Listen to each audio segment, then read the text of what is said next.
বাংলাদেশে তাইকা কেমনে ফিলিস্তিন যাব? যুবক, ফিলিস্তিন যাওয়ার দরকার নাই।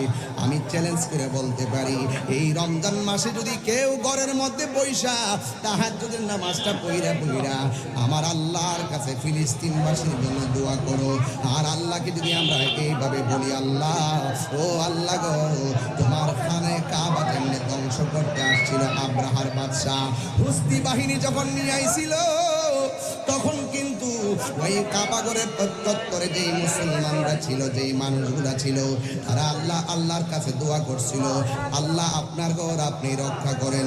আপনি কিন্তু আবাবিল পাখি পাঠাইয়া ওই ঘরটা রক্ষা করেছেন। আমার আল্লাহরে ডাক দিয়া কোন আল্লাহ,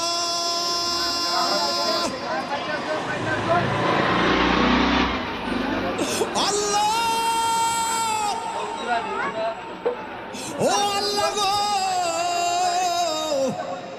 আমার তো মনে হয় তাহাজ্জুদের নামাজটা পইরা চোখের পানি ফেলাইয়া ডাক দিয়া যদি তুই আল্লাহ মুসলমানদেরকে তুমি রক্ষা করো, বা মুসলমানদের প্রথম কেবলাকে তুমি রক্ষা করো, আমার তো মনে হয় বাংলার জমিন থেকে অস্ত্র নিয়া ফিলিস্তিন যাইয়া ইসরায়েলের গুন্ডা বাহিনীর বিরুদ্ধে যুদ্ধ করা লাগবে না।